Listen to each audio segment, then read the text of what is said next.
Welcome to Keep What You Earn, your judgment and jargon-free zone for entrepreneurs of all levels. Get ready to learn how to scale your business, save money in taxes, and create a business that grows your wealth. If it feels like the financial side of business is like eating your vegetables, well, then think of this podcast as the ranch dressing to make the process a little more enjoyable. My name is Shannon Weinstein. I'm a CPA and business owner on a mission to simplify money and empower others through knowledge.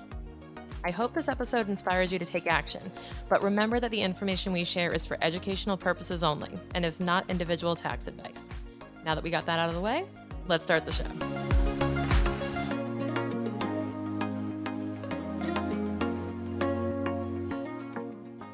Many business owners these days have heard of the concept of profit first. Now, this was coined by Mike Michalowicz in the book titled Profit First, and it's a concept that basically suggests that we need to prioritize our profit over our operating expenses.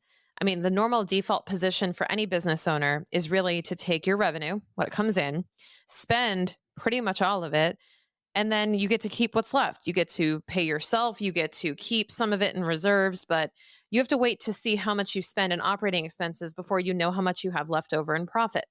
And what the idea of profit first does is it turns this on its head and says, okay, we're going to make the money we make, but let's set aside our profit first. And then we know how much money we have left to spend on operating expenses. Essentially, what this is doing is forcing you to budget. Now, they don't use the word budget. They don't use the word budget at all. And I find that the word budget tends to be restrictive. It's indicative of a limitation or telling yourself no when it comes to doing something you want to do. And it can create some negative energy around the word and around the concept. And we don't really look forward to budgeting. It's kind of like dieting. It's something you feel like you have to do when you're in a pickle, and you don't want to feel like that. So instead of budgeting, what we try to do is we craft with our clients something called a profit plan.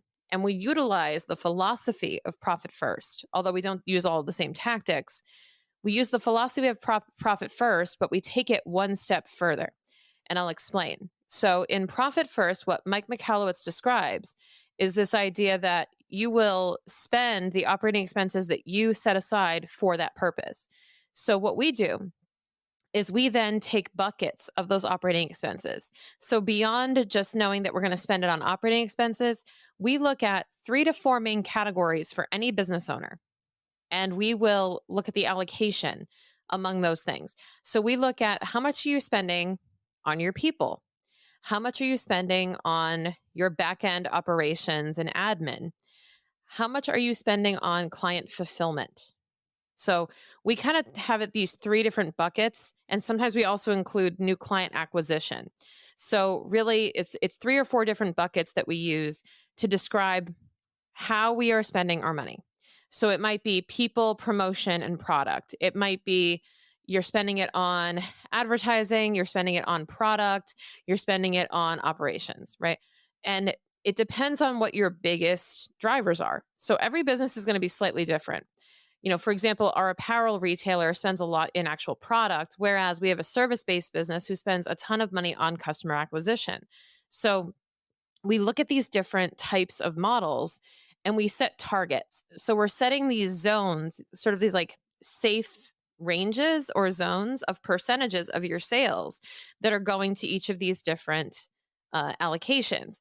Not only that, there are a percentage of sales and a percentage of spending that we look at to make sure we're within a healthy range. I've used this example before, but you know how when you look at your blood work or you look at some type of test results and you might see yourself plotted on some type of range of like what's healthy, unhealthy. What comes to mind, even though I absolutely despise it, is the BMI scale. You know, when you get that result back or you find out what your BMI is and it kind of like plots you on this little grid of where you are in relation to overweight, obese, underweight, and so on.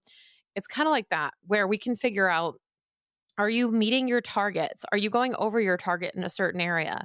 And do your spending habits align with your intentions? And that's actually one of the biggest findings we have when we do the profit plan with our clients, because we figure out that, hey, wait a minute, I'm spending a ton of money on new customer acquisition.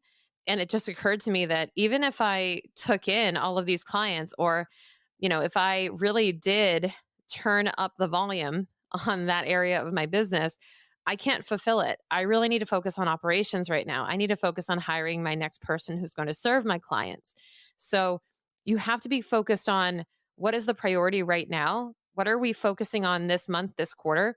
I always ask that question of clients because it's really important to have a focus that even though you've got a lot going on, you want your spending to align with where your focus is.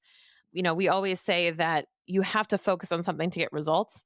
And I think that's a really key factor in what we do with our clients in maintaining their focus on a particular objective. And we want to see the money go toward the focus and not just the mental energy, but the actual finances as well. Hey, real quick, are you learning anything in this episode that you think is share worthy? Well, if you could take a quick screenshot and share any of your biggest takeaways or quotes from this episode, post it to Instagram and make sure to tag me at Shannon K. Weinstein and at Keep What You Earn. Thank you so much for listening to the show. Let's dive back in. So, when we talk about a profit plan, I honestly think budgeting is very much like dieting. Budgeting is very old school and it's restrictive. And quite frankly, if you had the discipline to create and follow a budget, you may not need one because very often you find entrepreneurs who are in this position where they need to conserve cash or they need to balance out different priorities. And they may hear you should make a budget, but the likelihood of sticking to it is quite low. So when you come up with a profit plan, you kind of also integrate a plan on how you're going to maintain profit, a plan that's associated with your goals, a plan that is basically telling you that, hey, if you want to accomplish this, here are the things that have to happen. So, what you're doing is you're connecting these different outcomes, these different behaviors to the results that you want. So now you're more likely to follow through on it because it actually connects to a result that you can feel and see. And that's what is really missing when it comes to budgeting, because budgeting kind of feels one dimensional in that you're just trying to control costs and keep things limited. But sometimes, especially for business owners, it's really unclear as to how that connects to their overall goals. Yes, we want to make more money. Yes, we want to keep more of what we earn. Obviously, here we are on the show. But at the end of the day, if it doesn't all connect to some type of goal and anchor to something stronger, then it's unlikely to happen. It's unlikely to be followed through on, period. And I think that it's really important for you to be aware of your numbers. And this is one great way to do it.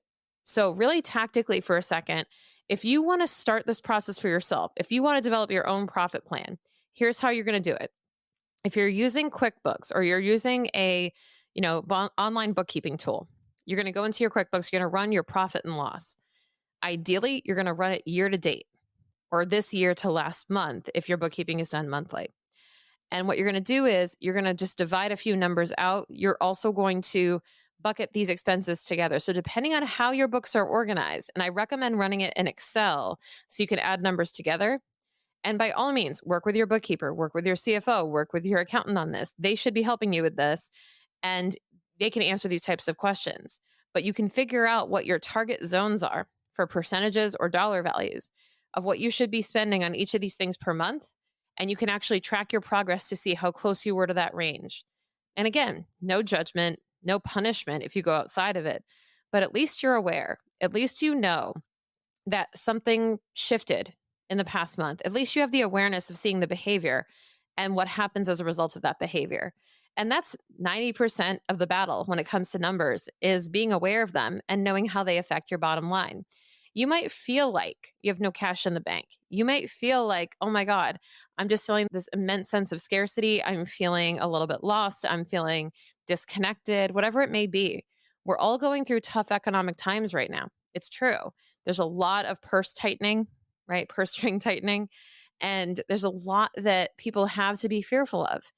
But ultimately, it comes down to you taking ownership of looking at your numbers, knowing the truth, and doing something about it.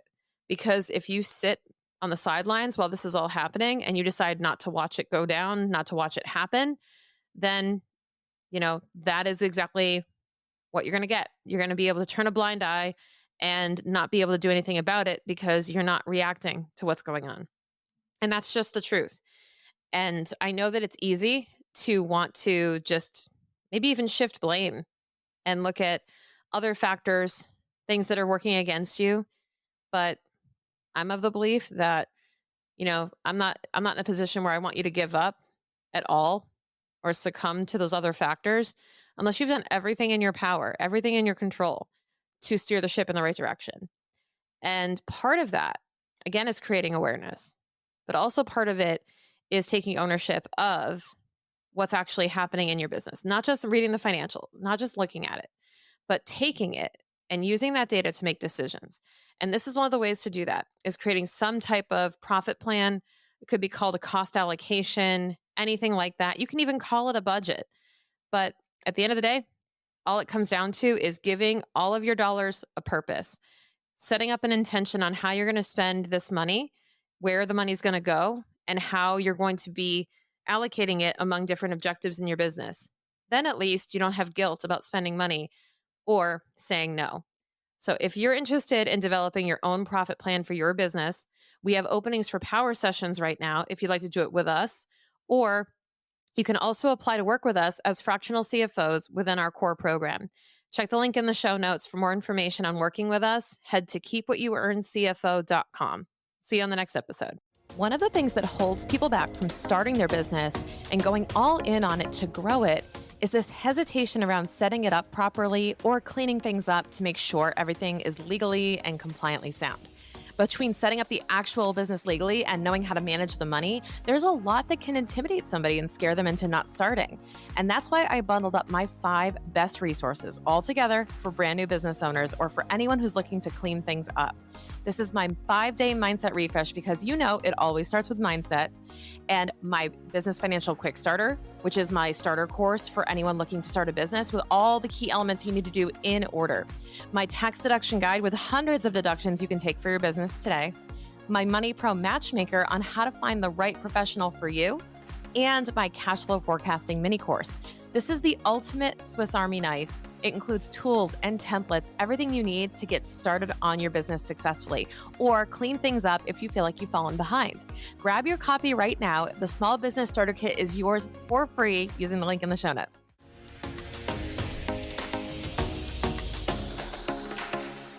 Thank you so much for listening. If you enjoyed this episode, please leave a rating and review on your podcast platform. This small action goes a long way for podcasters to get our message heard by more business owners just like you. Be sure to check out the show notes for links to information about our guests and ways to get in touch with me. We'll see you on the next episode.